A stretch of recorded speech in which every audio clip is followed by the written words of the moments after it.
in the car. I ate every single bit of junk food. So, hey, let's just keep the ball rolling because this is going to be not so necessarily healthy, but it's going to kind of be deceiving with some of the natural ingredients. My friend Paula Pana from the Village Tavern is here, and it's so good to see you. I feel like I've missed you the last couple times. Well, you know, and you have, but I have missed you more. Oh. How about that? So welcome back from the world's happiest place. We're making crepes with pear and wine sauce. We are, and you know, and I don't want it to throw off anyone. The wine sauce is made with a Riesling, so actually the sauce, it's somewhat of a thick sauce, and you're going to put it on top of the crepe. The pears create the filling for the crepes, but we're going to go over how to actually saute the pears. We're going to go over how to make crepes at home, and for those of you who have felt that might be a little difficult, it's really not. It's actually pretty simple. We've made them a couple of times, but we've just changed the recipe, and I find that I'm always surprised by how easy it is. Yeah, you know, and they make it look fancy. You go to this little French, a little French bistro. Well, it's the price tag, you know, not the price tag, but you know, the menu price that always makes it look fancy. That's exactly it. Oh, if it's $18 for breakfast, it must be good. Yeah, no kidding. But you know what, the sad part is it always turns out to be good. I'm like, oh, so take my money, But you know, for this recipe in particular, we're using Bosc pears, and you know, those are very popular for cooking. They hold their flavor very well. They're firm. Are those the ones that are in that little wrapper or not? No, this is a Bosc pear as it is. And you know, what we're going to do is when we do have these, I'm going to go through how to prepare the actual pears to saute them. And the first thing you want to do is you're going to peel the pear, and I like to start from the bottom and work our way down because it maintains the shape of the pear itself.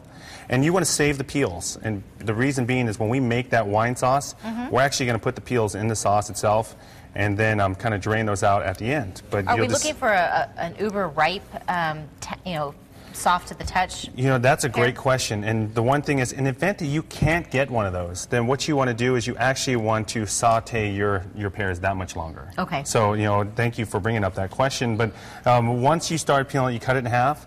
All you have to do is you're going to have a little core, and you can get a little spoon, and once you've cut it in half, just get some of the seeds out, and you're going to have a half like that.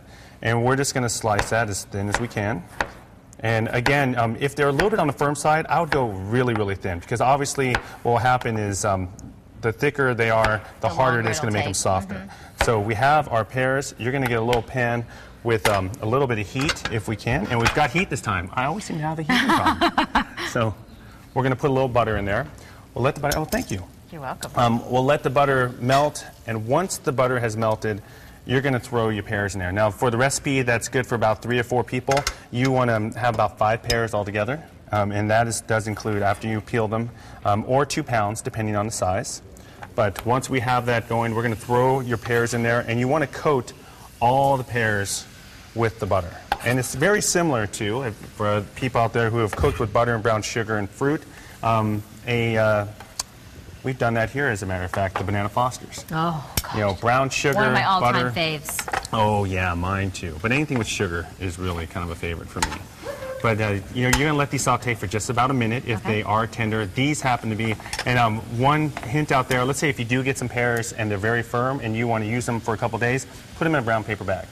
They'll ripen within a day and a half. Really? 2 days at the most. What is it? Like the lack of...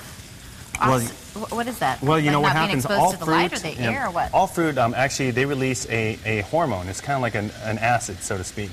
And so what happens if you enclose it in a brown paper bag or anything like that, it doesn't allow that to release from the fruit, so it keeps it. Does it work that way with avocados? It does. Yes, absolutely. Virtually with every single fruit. We go through so many avocados at our house, but we end up buying them and waiting, and I'll go every day. Okay, is it soft? No, it's not. I'll have to wait another day.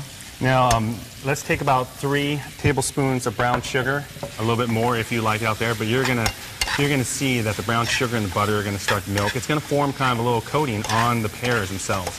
You know, kind of like if you have an apple cobbler or an apple pie, very similar to that. The pears, however, have a very distinct flavor, and when you use the peels to make the sauce a little bit later, and a little bit of Riesling, of course, and of course a little bit for me, as it always goes. Right, and a little bit of pear nectar.